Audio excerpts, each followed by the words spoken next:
Honda at last has a really serious entry in the volume part of the mid-sized family SUV segment with this car, the ZR-V. This Civic-based crossover only comes as a self-charging full hybrid and claims sporty drive dynamics and premium quality. If you like the looks, need efficiency, don't really want to plug in and aren't hung up on a posh brand, it could be worth a look.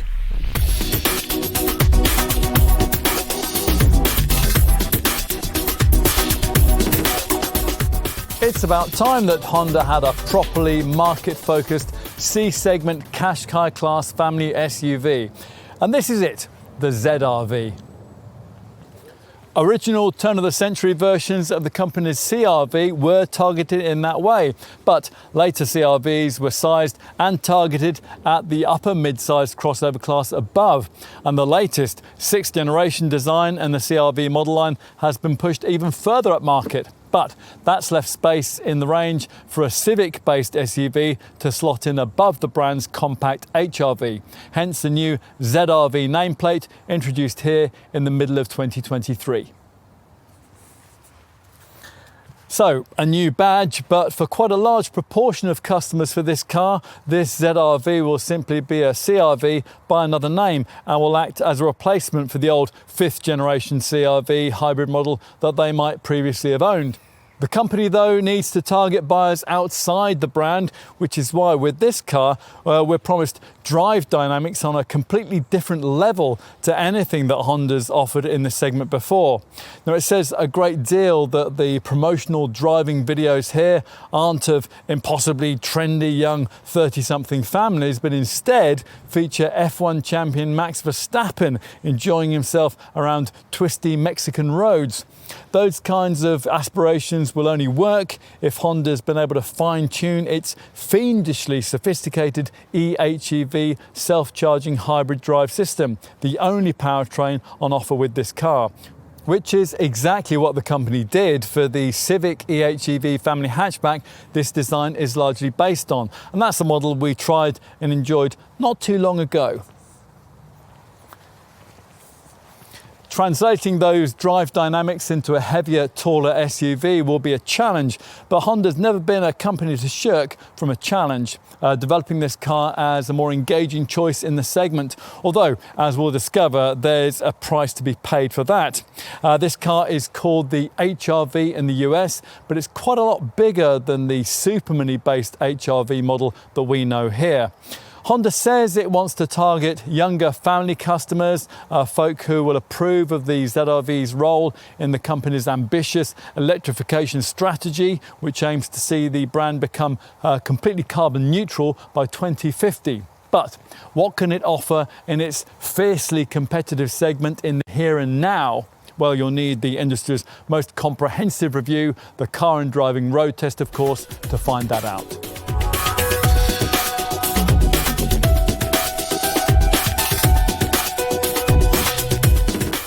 Honda's rightly proud of its 2-litre eHEV full hybrid drive system, and we understood why when we tried it in the 11th generation Civic hatchback model that this ZR-V crossover is based on.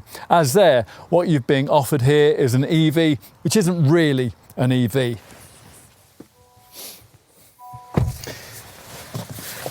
Take a seat here behind the wheel, and there's no key. There's just a power button to the right of the steering wheel here.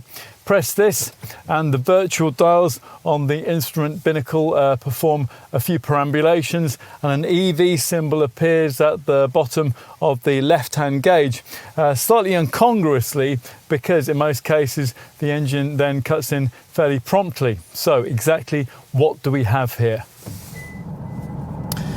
Well, something a bit unusual actually, an eco-minded mid-sized hybrid SUV that actually manages to feel a bit sporty. It's a trick the closely related Civic eHEV hatchback also manages to pull off, but we'd expected that this SUV model's higher stance, an extra 146 kilos of weight, might blunt its drive dynamics a bit. Now, if you jumped into this ZR-V after a quick back road trip in a Civic, you would certainly notice both of those things, but the difference is nothing like as pronounced as it usually is when you're comparing SUVs of this sort with the family hatchbacks that side them. There is a slightly higher seating position than you would get in a conventional hatch, but you still don't really feel that you're in any sort of crossover, and thankfully that feeling persists when you throw the thing into a corner and marvel at the relative lack of body roll and the surprisingly feelsome steering. There are various power sources on offer from the AHEV setup, and the most relevant of the output stats in terms of portraying this Honda's on-tarmac performance is the 181 horsepower and 315 newton meters of torque developed by the system's main electric motor, one of two provided here. That main motor is powered by a generator, which in turn is powered by a 2-litre, normally aspirated, 141 brake horsepower, 4-cylinder engine that you can't plug in. Also there to buffer energy in the EHEV system's 1.05 kilowatt hour battery that weighs just 36 kilos and drives the two electric motors. Only the front wheels are ever driven here, and for the majority of the time the engine doesn't power them directly, hence this Honda's claim to be a kind of EV, albeit one that continues with dependency on fossil fuel. Only at steady high speeds does the petrol power plant clutch onto the wheels, that being the point at which the least fuel is used by direct combustion drive. Any engine works hardest moving its vehicle away from rest or at low speeds, so if you can use electric motors to do that instead, as this ZR-V does, it's obviously far more efficient. Hybrids have, of course, been working on this principle for over 2 decades now, but this one's different primarily because, unlike established petrol-electric self-charging hybrid powertrains from Toyota or Hyundai, it has no gearbox between the powertrain and the wheels. Instead, the EHEV setup shifts seamlessly between EV, hybrid and engine drive phases as you move along, none of which are driver selectable, all instead embedded into the system software. Now, EV drive propels you from start off and at low speeds, while hybrid drive that cuts in when extra acceleration is called for. As I mentioned earlier, only at steady high speeds does engine drive kick in, this being where the efficiency curves between electric and combustion power sources cross over. But that happens only briefly, because as you approach top speed and the required drive energy becomes higher again, then the system switches back into the hybrid phase to re-unleash the full output of the two electric motors. At the wheel, you won't notice any of these phases taking place unless you happen to have the central screen set to power flow, which gives you an energy monitor that shows it. As we said, you can't manually activate any of the phases yourself, nor would you want to actually, because there really is plenty else for you to control. There are various levels of brake regeneration, which are accessed via these smart metal steering wheel paddles. The most powerful of those slows the car quite a lot. And the three main driving modes, of course, those are selectable via this rocker switch down between the seats: Eco, Normal and Sport, plus there's an extra snow setting for slippery conditions. These modes alter throttle response and steering feel, but the differences between the settings aren't huge, and you'll probably ignore them most of the time. You will obviously need to be in Sport to achieve the quoted performance stats, 7.8 seconds from rest to 62 and 107 miles an hour flat out. We just mentioned throttle response. Honda seems to have worked on this quite a lot with this current generation EHEV system. Push on a bit and the throttle actually responds to your right foot instead of, well, merely considering your request with infuriating slowness. That certainly was the case with the older version of this setup that was fitted to the 5th generation CR-V and in 1.5 litre form into the current HR-V. This apparently is down to linear shift control, which better correlates engine sound to engine speed for more reassuring acceleration feel. And a winding road detection system, which on twistier routes ensures that the car is always in the most appropriate drive setting for throttle response. On top of that, Rorty engine note arrives with sport mode. The power steering control algorithm has been retuned for greater feedback, and when you compare to the original hybrid CR-V, cornering stability is aided by an increase in body rigidity, a longer wheelbase, wider rear track and grippier tyres. Plus, the hybrid system's central battery placement aids a low centre of gravity, hence our earlier comments about taut corner placement when you change direction quickly.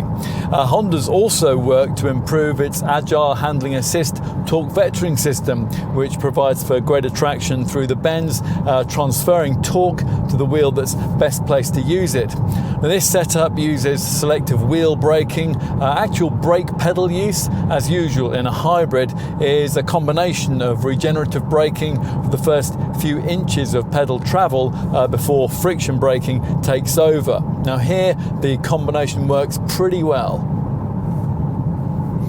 All of this combines to make this car far more of an engaging driver's machine than rivals that use a CVT gearbox-backed hybrid system like Toyota's RAV4 or Ford's Kuga, helped by the fact that the powertrain's been engineered so the revs aren't constantly flying around all over the place. The result is a car that's far more engaging than most likely owners will ever need it to be. Of probably greater interest to this car's likely more mature clientele is the fact that ride quality from the passive dampers, although it is a touch on the firm side, is broadly excellent over all surfaces. Highway refinement is very good too, but for slightly different reasons than is the case with the equivalent Civic. The digital noise reduction system doesn't work quite as well as it does in that car, so the engine note can sometimes be a little bit thrashy, but in a ZR-V you're a bit more isolated from road and wind noise.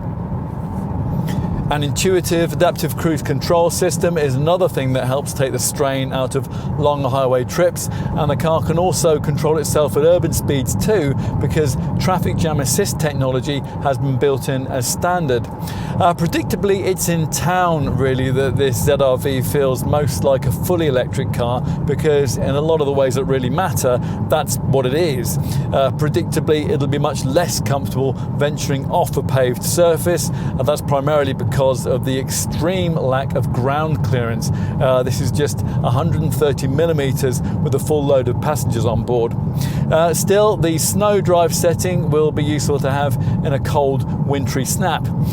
This wouldn't be much of a tow car though. Its brake towing weight is rated at just 750 kilos. Ultimately though, the ZR-V justifies itself and its ambitious pricing with its sharp driving dynamics. If you don't care about those, then there are probably better choices that you can make in this class. But if you do, and you're browsing in the front-driven, full hybrid part of the mid-sized SUV segment, then we'd suggest that this Honda is well worth a place on your shopping list.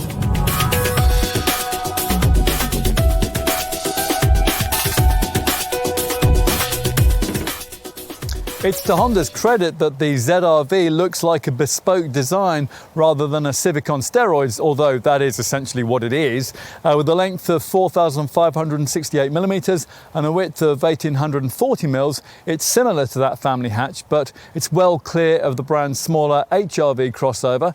Instead, the dimensions are similar to those of the old 5th generation CR-V. The ZR-V is a sportier looking thing than the replacement Mark 6 CR-V. The roofline's 54 millimeters lower. As a result, Honda talks of a bold and imposing silhouette, although we wouldn't characterize it quite like that.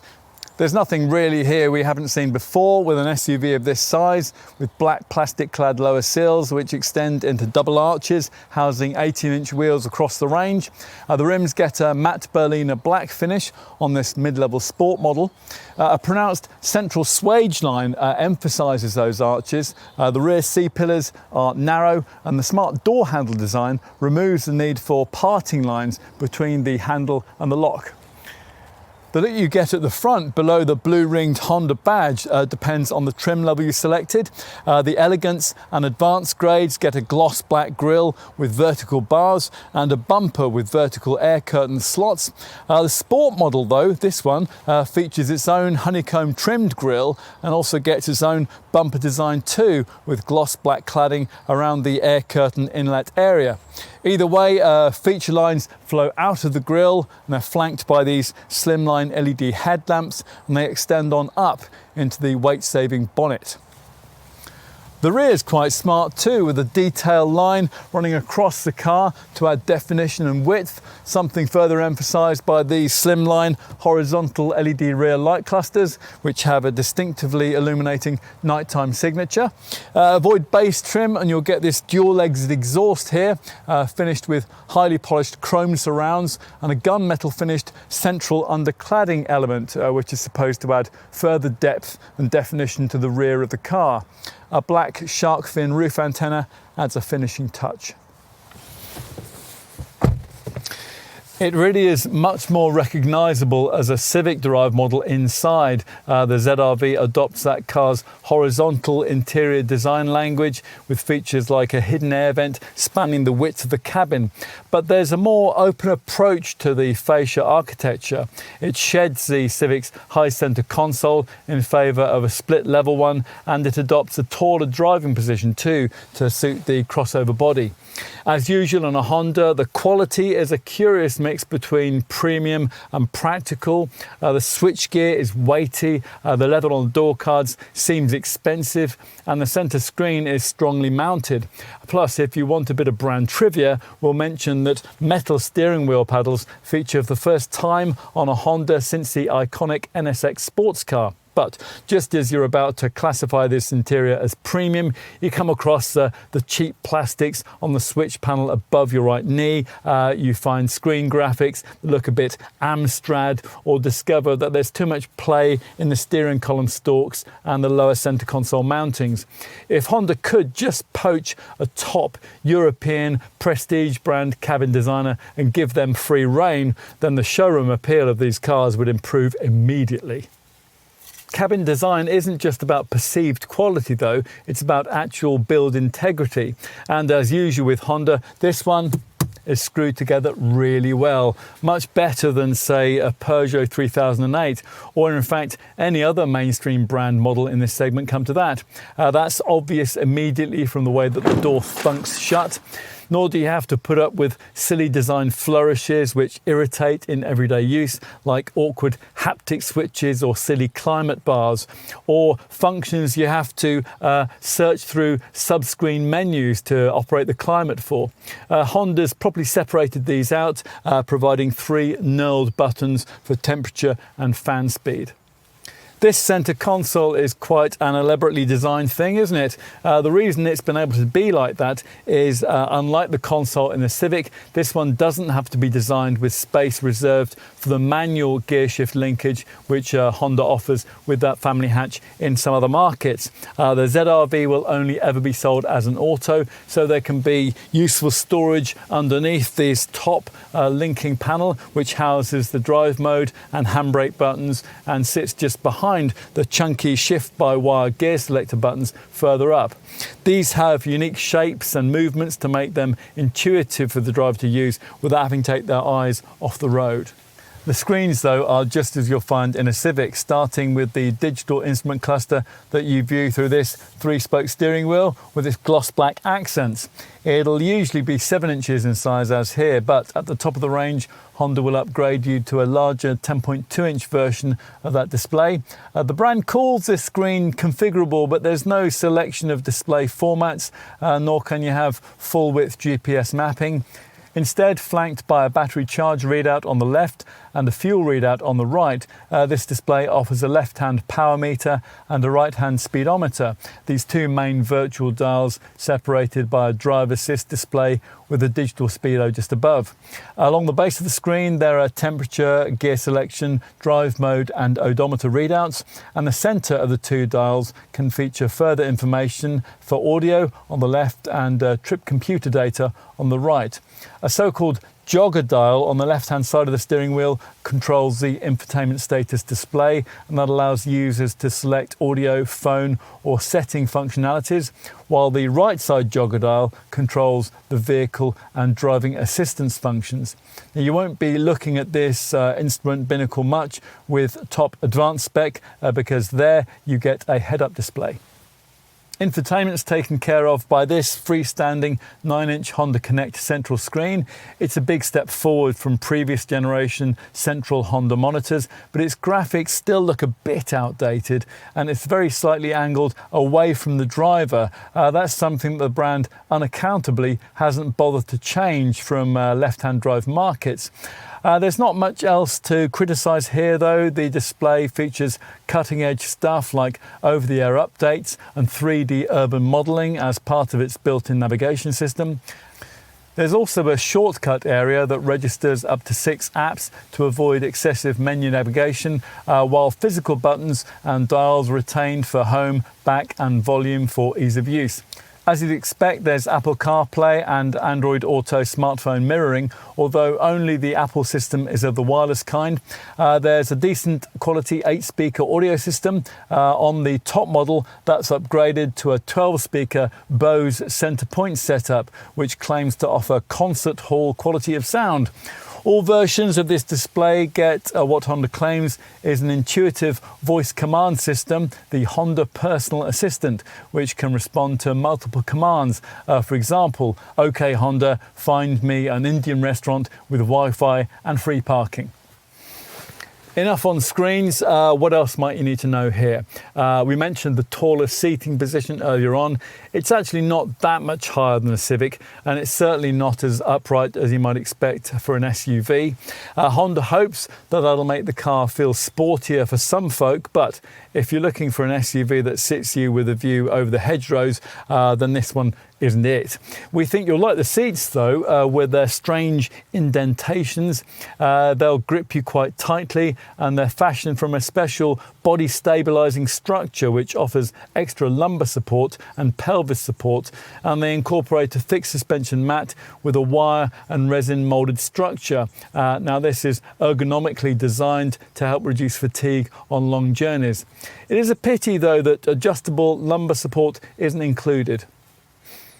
The dashboard is set quite low, so there's a give view ahead, but the substantial rear pillars do affect your rearward vision somewhat, so you'll be needing the standard rear view camera and the all-round parking sensors. There is a reasonable amount of cabin storage. Now, we already mentioned this split level center console here, behind which is a lidded box that's large enough to store a tablet. At the base of the center stack, this is an open area with twin cup holders and a rather shallow tray with twin USBs of both types and a 12-volt socket just above. That's an area which will also incorporate a 15-watt wireless charging mat if you avoid base trim. The door pockets are on the small side. They're not deep enough to take drinks flasks, and the glove box, that's on the small side too, but there are ticket clips on the front face of each sun visor, and unlike most of its rivals, Honda hasn't forgotten an overhead sunglasses compartment. Right, let's move rearwards. One of the reasons you'd choose a ZR-V over a Civic would presumably be to get more back seat space. But once inside, you'll find that the tapering rear roofline robs the car of at least an inch of headroom at the back, which you'll especially notice if you opt for the top advanced model with the panoramic glass roof. This issue is exacerbated by the way that Honda has staggered the front and rear seating, setting this bench a little higher than the front chairs to give rear occupants a slightly better view out. That sounds sensible, but this seat base is also mounted quite close to the floor, and that means that your thighs are slightly raised, so they won't be as well supported on longer journeys. At first glance, there seems to be plenty of knee room, even with a couple of lofty adults seated up front, although leg space does turn out to be a bit tighter than you perhaps first expect, because Honda has secreted a whole load of electrical items beneath the front seat, so it's difficult to slide your feet underneath them.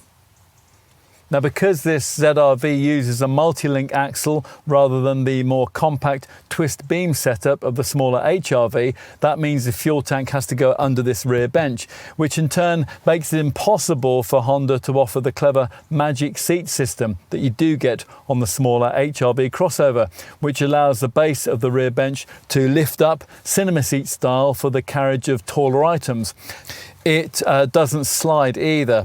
Fitting 3 folk across the back is possible thanks to the shallow height of the central transmission tunnel, but the middle part of this bench isn't contoured for the comfort of a middle occupant.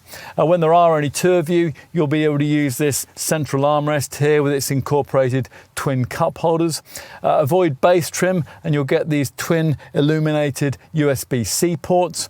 All models get rear vent air conditioning, although there are no controls for it. Honda gives rear-seated folk individual reading lights, and you also get overhead coat hooks and small bottle holders in the doors. You get seat back pockets too, but with base trim you have to do without one on the driver's side, and that does seem rather mean. Right, let's finish with a look at the boot. Avoid base trim and you get this powered tailgate, which rises to reveal a 380 litre space in this sport model. That's 45 litres more than the smaller HR-V. It is rather on the small side with the kind of car this is, so if you've chosen this ZR-V over the Civic HEV hatch it's based on, which has a 410 litre boot, you will be a bit disappointed. The ZR-V capacity falls further to 370 litres if you opt for top advanced trim, which has to accommodate a subwoofer back here as part of the Bose stereo upgrade. But either way, it's some distance off the class standard. Nissan Qashqai, for example, offers 504 litres, and a Kia Sportage can take 591 litres. Even some smaller Super Mini based SUVs in the class below, like the Audi Q2, offer more trunk space than this. Still, 6 carry-on suitcases will fit. It's a couple less than you'd cram in with the class rivals we just mentioned though. At least the loading lip is set quite low, so it's easy to get stuff in. But once you do, you'll find there's no adjustable height boot floor, and with base trim, you don't get the 12-volt port that's fitted here either. There is a light and a fold-out bag hook on either side. There's a netted area on the right, and in a nice touch, there are 2 lights in the inner side of the tailgate too.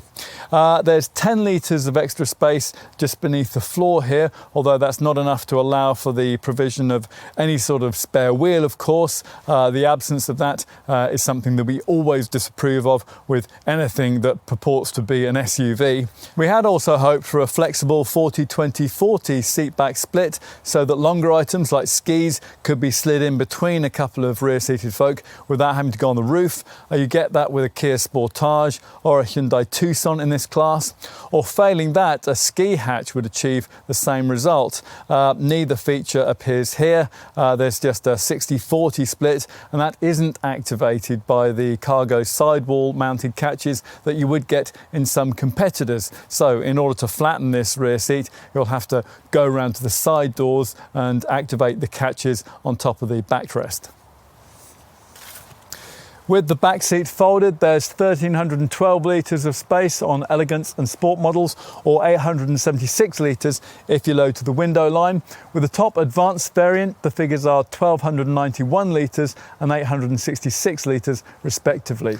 We'd want the optional rubber boot mat fitted here, which would protect the cargo area floor when you're loading in something like a muddy bike, or well, perhaps even a muddy dog. And you can take up to 65 kilos on the roof.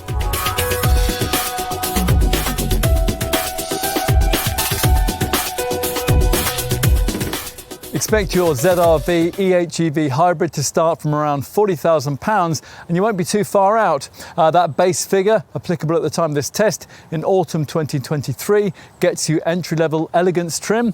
Add another £1,600 to get this test car's mid-level sport grade, while top advanced spec requires a £43,000 budget. Think in terms of a premium of around £3,000 over comparable versions of the near identically engineered Civic eHEV family hatch. That takes you up to the kind of price point which would get you a PHEV plug-in hybrid from some other mainstream brands in this segment. Undaunted though, the brand expects to sell around 7,000 1,000 ZR-Vs a year in our market. Quite a few Honda customers will be graduating onto this car from the old 5th generation CR-V. Now, we tested one of those quite recently in spring 2022, at which point it was priced from around £31,500, with most models selling from around £35,000 upwards.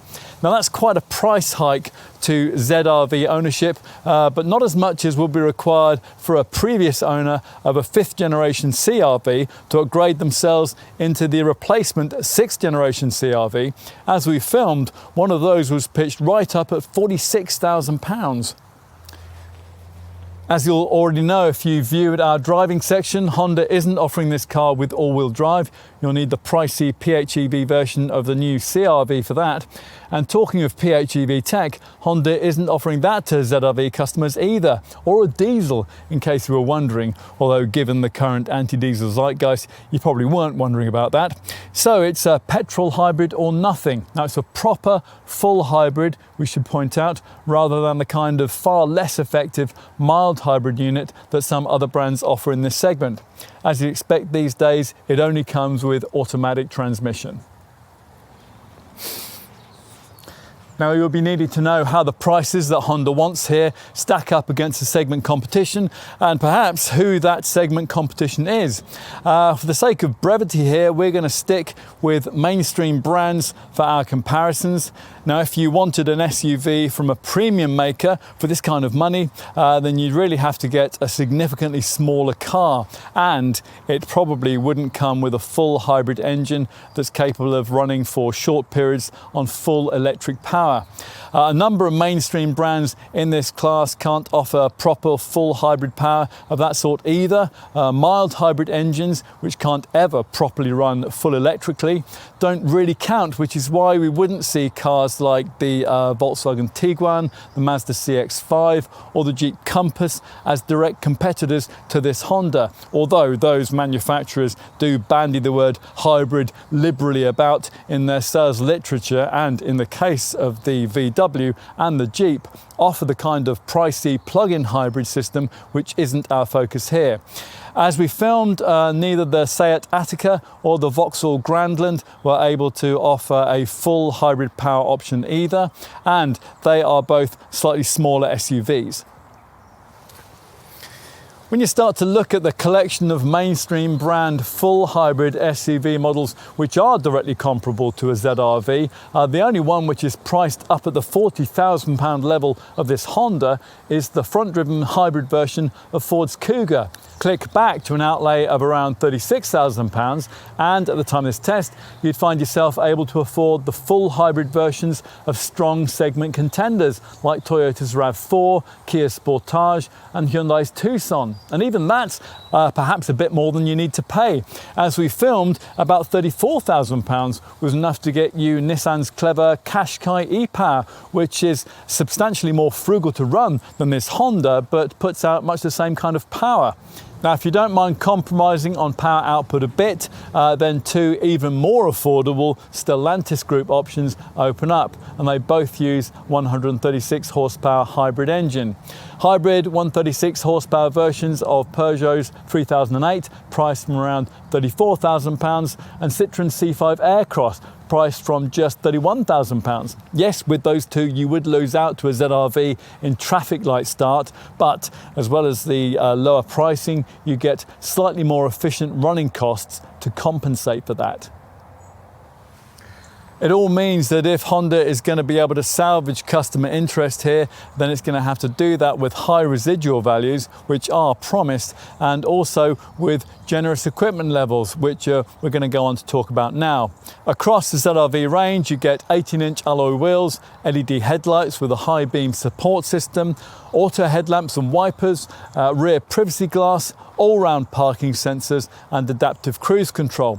There's also a security alarm, LED rear lights and smart entry and start keyless entry. All ZR-Vs get selectable drive modes, Eco, Normal, Snow and Sport.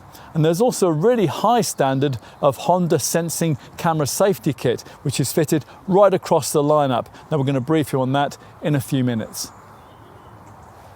Inside, you can expect to find dual auto air conditioning, a reversing camera, heated front seats with electric lumbar support for the driver, and a 7-inch multi-info display instrument screen.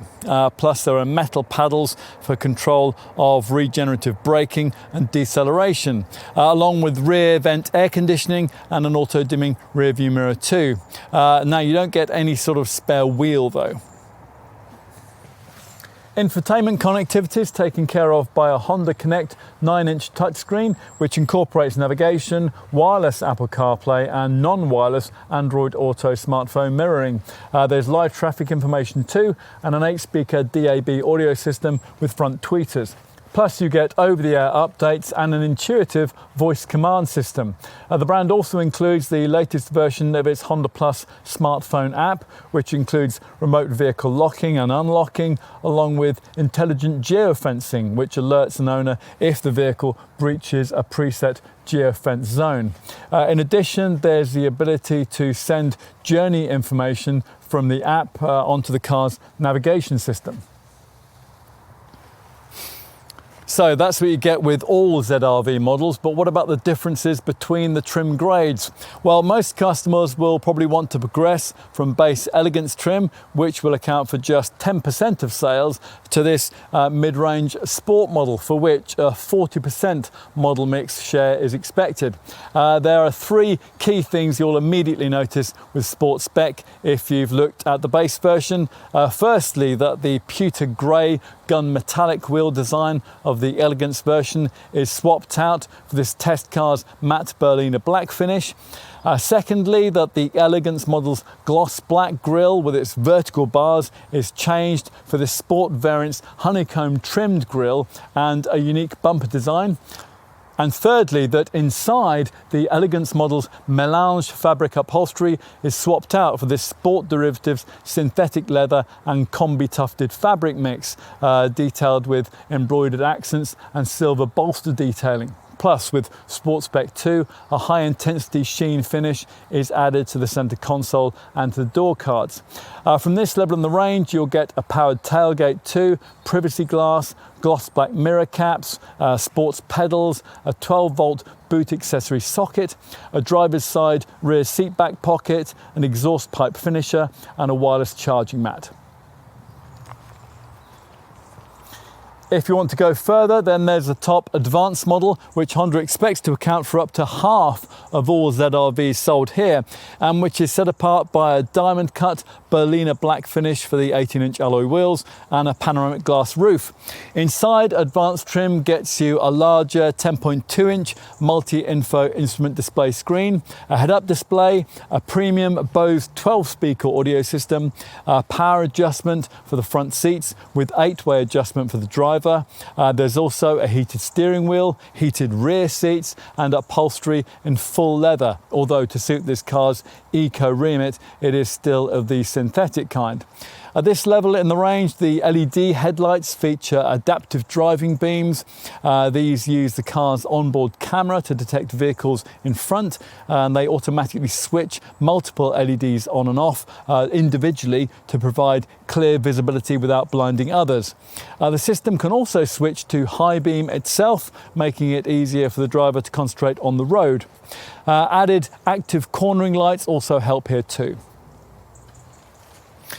So that's covered off the 3 trim levels, but what about extra cost options? Well, before you start with those, do bear in mind that you're almost certainly going to be paying your Honda dealer more for your choice of paint colour. The only standard shade is a rather dour rouge black metallic finish. The other 4 colours cost extra: diamond dust pearl, radiant red metallic, platinum white pearl and still night blue pearl. If you want your ZR-V to stand out a bit more, Honda offers 2 visual upgrade packs, either the Aero Pack, which gives you a front aero bumper, a tailgate decoration, side skirts and special door mirror covers, all in grey, plus a body-coloured tailgate spoiler too. Alternatively, there's the robust pack, which gives you dusk grey metallic finished front lower and tailgate decorations, plus there are running boards and mud flaps. Beyond those two packs, you can of course individually add the usual roof crossbars and carriers for skis and snowboards and a roof box or bicycles. If you've specified the detachable tow bar with its 13-pin trailer harness, you can add in a bicycle carrier too, which will take up to 2 bikes. We'd want the optional rubber mat for the boot floor too. On to safety. Now, it's worth pointing out at the outset that structurally this ZR-V is a very safe piece of design. Using the brand's Advanced Compatibility Engineering, or ACE technology, its structure incorporates particularly strong components for optimum front, rear and side collision protection. These include front door stiffeners and rear wheel arch frames, which improve side impact performance, as well as front bumper beam safety plates, which absorb impact energy to reduce the risk of leg fractures and knee ligament damage for pedestrians in the event of a collision. But the safety headlines with this car inevitably centre on camera safety provision based around what the brand calls its Honda sensing system, with every feature available fitted to every trim level. And the first thing to say right here is that not all camera safety systems are the same. Quite a few cars in this class still use the kind of millimetre wave radar setup that featured on the old 5th generation CR-V. This ZR-V replaces that with sonar sensors, 4 at the front and 4 at the rear, which use the reflection of sound waves to detect non-metallic objects like glass and walls far more reliably and with far greater accuracy. The ZR-V also benefits from the addition of a front wide view camera, which provides a wide 100-degree view and enables enhanced recognition technology. That's to improve the car's capability to identify road lines, verges, motorcycles and cyclists. A high-speed processing chip has been used to optimize the detection, the performance and the control of this system. That means that Honda's sensing system can detect objects earlier and far more accurately than conventional millimeter radar systems, including pedestrians in light and dark environments. As you'd expect, the sensing package includes autonomous braking, and that's made up of 2 parts. The forward collision warning system is designed to detect the presence of vehicles in front of the car and issues audible, visual and tactile alerts to the driver if they're approaching with too much speed.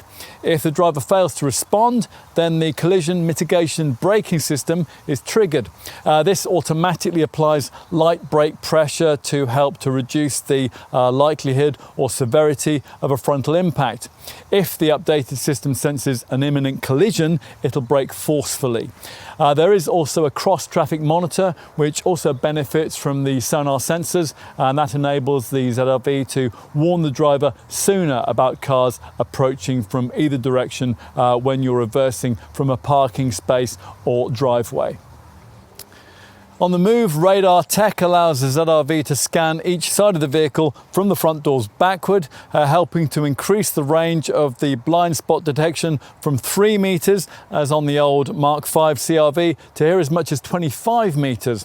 When recognizing a vehicle occupying the adjacent lane or approaching diagonally from behind at a significant speed, the system will display a visual warning on the side mirrors when it comes into a range of approximately 25 meters or less.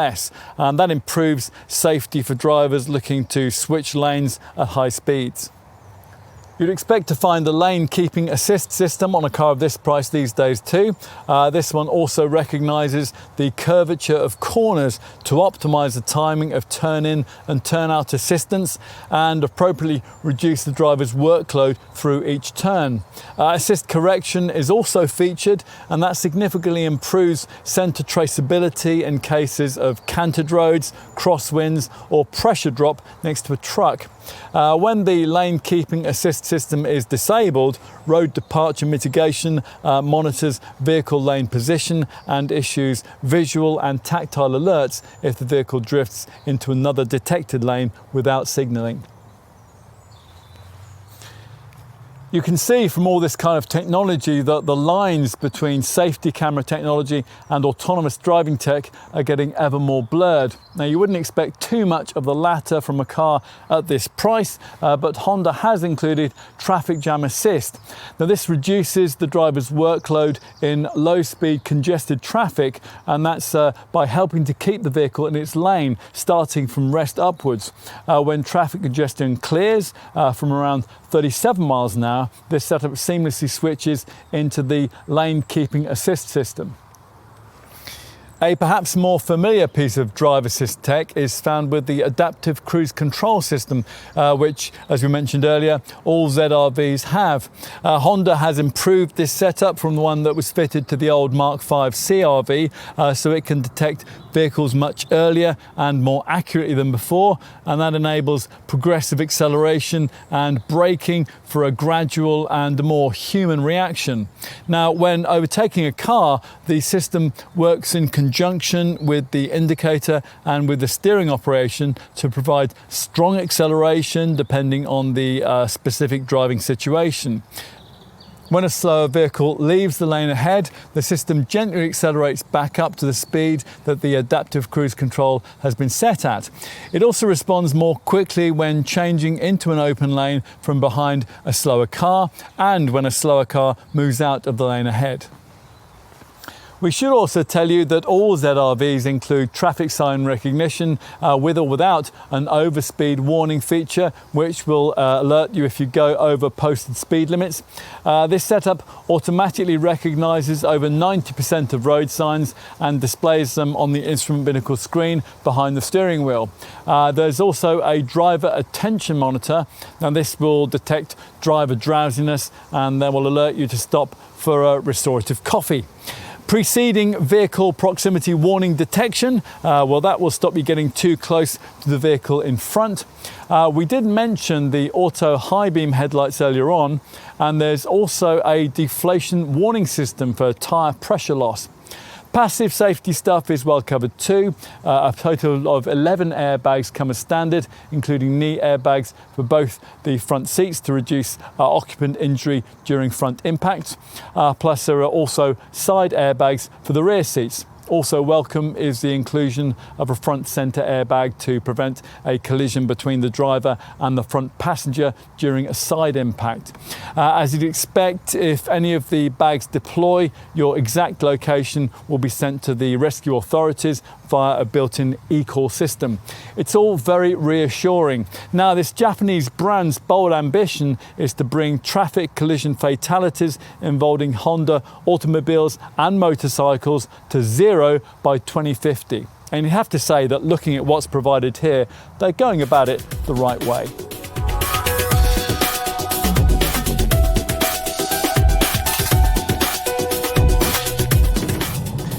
Now, if you want to ruin the efficiency figures of a well-engineered family hatch, the best way to do that is to add more weight and a taller body, or to put it another way, simply involve that family hatch into a high-riding SUV, which of course is what's happened here in the development of the 11th generation Civic eHEV hatch into this crossover-y ZR-V.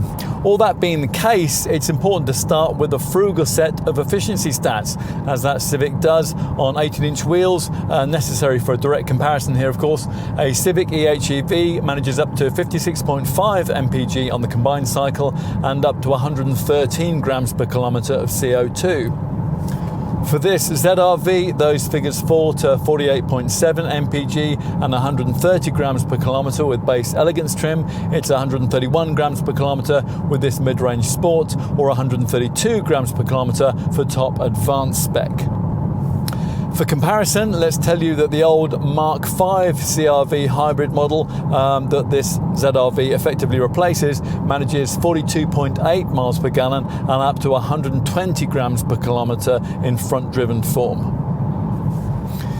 You might think that this ZR-V's frugality stats sound reasonably good. Certainly during this test, we've been averaging well over 40 miles per gallon on a regular basis, which feels very diesel-like. And a quick competitor comparison reveals that those stats are only a fraction off those of far less engaging segment rivals, like full hybrid versions of cars like Ford's Kuga, Hyundai's Tucson, Kia's Sportage and Toyota's RAV4.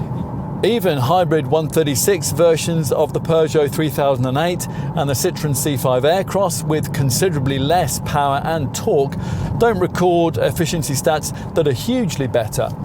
We would point out though that in terms of semi-EV technology, where the engine rarely drives the wheels as here, a closer segment match is Nissan's Qashqai e-Power, and one of those manages 52.3 miles per gallon and a considerably more tax effective 119 grams per kilometre of CO2. You might wonder how those figures compare to a diesel model in this segment. Well, a Mazda CX-5 Skyactiv D 184 PS model manages 46.3 miles per gallon and 160 grams per kilometre. So the summary is that with this Honda, as with its full hybrid rivals, you're getting diesel-like fuel economy and much better than diesel-like emissions from cheaper fuel too. So all good.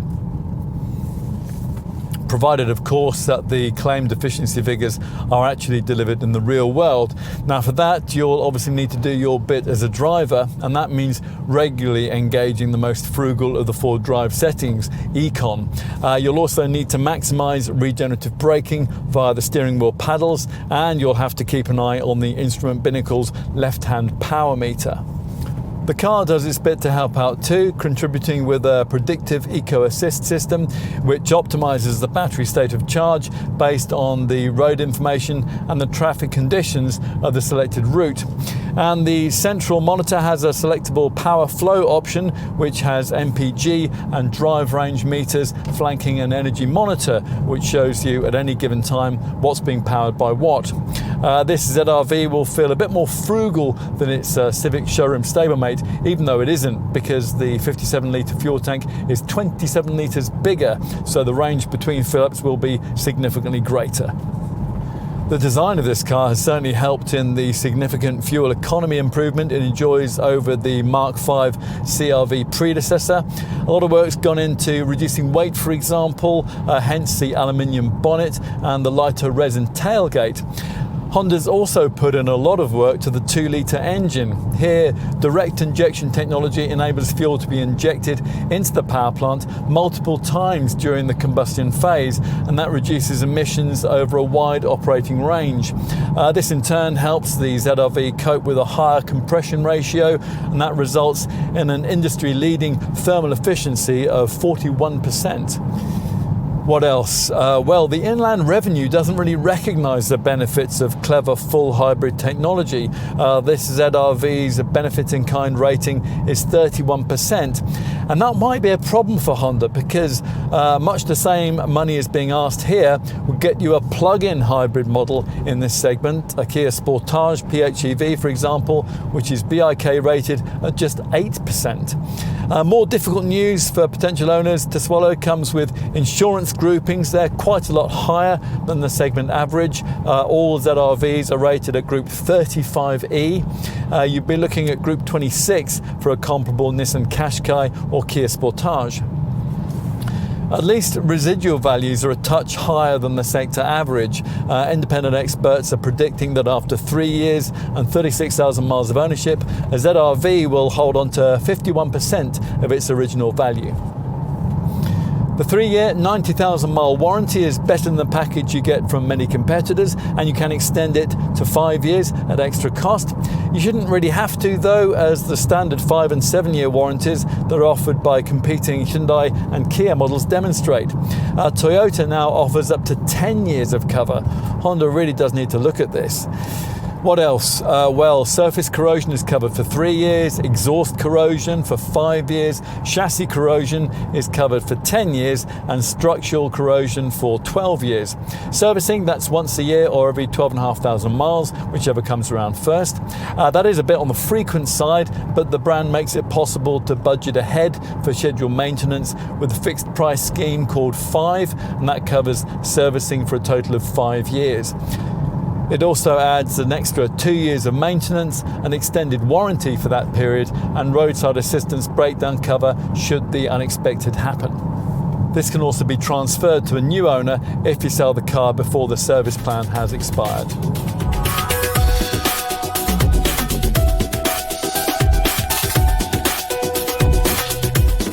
The ZR-V has arrived about a decade too late to establish Honda as a major player in the Qashqai class SUV C-segment, a role that the brand CR-V has long been too large and expensive to fulfill. Even now we have it, the ZR-V's impact will be limited to niche player status by punchy pricing and the single hybrid engine option. But if you were looking at eco-minded, non-plug-in, electrified, mid-sized SUV models in this sector, like front-driven versions of the Toyota RAV4, the Ford Kuga, the Kia Sportage, or the Hyundai Tucson, then the ZR-V needs factoring into your deliberations.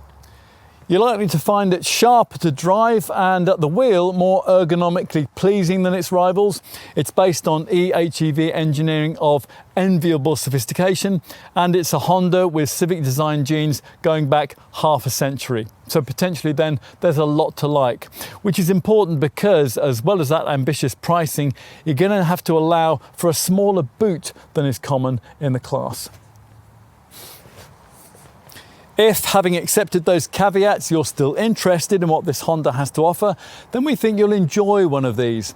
And it's certainly a more engaging choice than the similarly sized, premium branded, mid-sized SUV that would cost you considerably more. Promoted by the world's most currently successful F1 driver and engineered by arguably the world's most innovative car maker, the ZR-V offers something different in this crowded segment. If you've been looking for that, then you might well enjoy one. Enough said.